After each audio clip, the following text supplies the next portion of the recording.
I don't know, we get a lot thrown at us by Putin, to tell you the truth.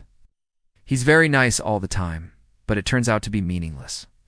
Putin has really disrespected President Trump the whole time and thinks he can play him. I don't think he can play Donald Trump.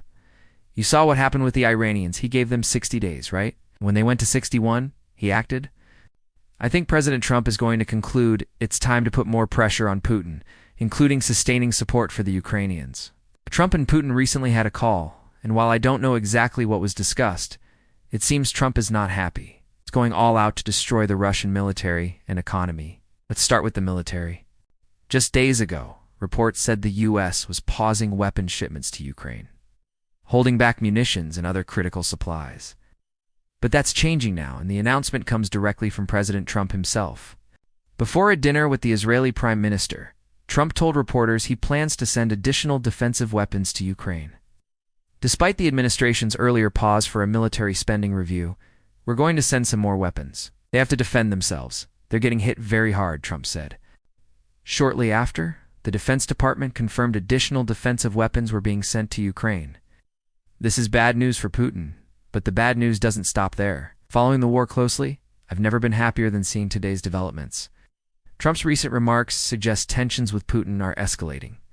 During a recent interview, Trump expressed frustration, saying, "I'm not happy with President Putin at all. This is a Biden-created monster. This whole situation with Russia and Ukraine. It's horrible, and it never would have happened if I were president." Clearly, the call between Trump and Putin didn't go well for Russia. While the details remain unknown, past interactions suggest why Trump is upset. Earlier this year, Russia promised to stop attacking Ukrainian energy infrastructure in exchange for Ukraine doing the same, yet just hours after the call, Putin resumed strikes on Ukrainian refineries and power plants.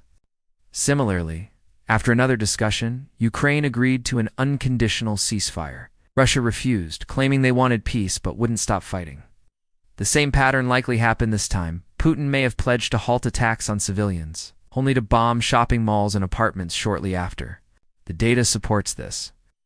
Russian drone attacks in Ukraine have only intensified this year, peaking last month, which saw some of the worst aerial assaults since the war began in February 2022. This escalation contradicts Putin's claims of seeking peace. Trump's response reflects this frustration. Vladimir Putin is not listening to Donald Trump, and that is not wise. We had a long call. We talked about Iran and Ukraine, and I'm not happy. No progress at all. Putin isn't interested in peace.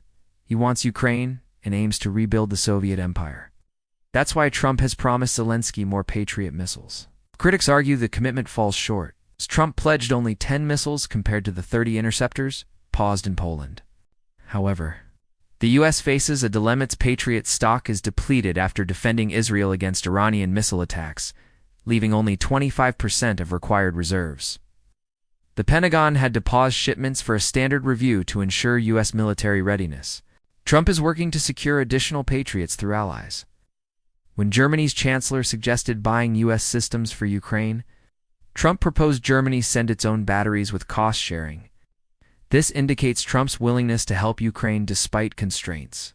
Meanwhile, Russia is furious. Dmitry Medvedev, former Russian president, lashed out on social media, claiming indifference while writing an entire post about it.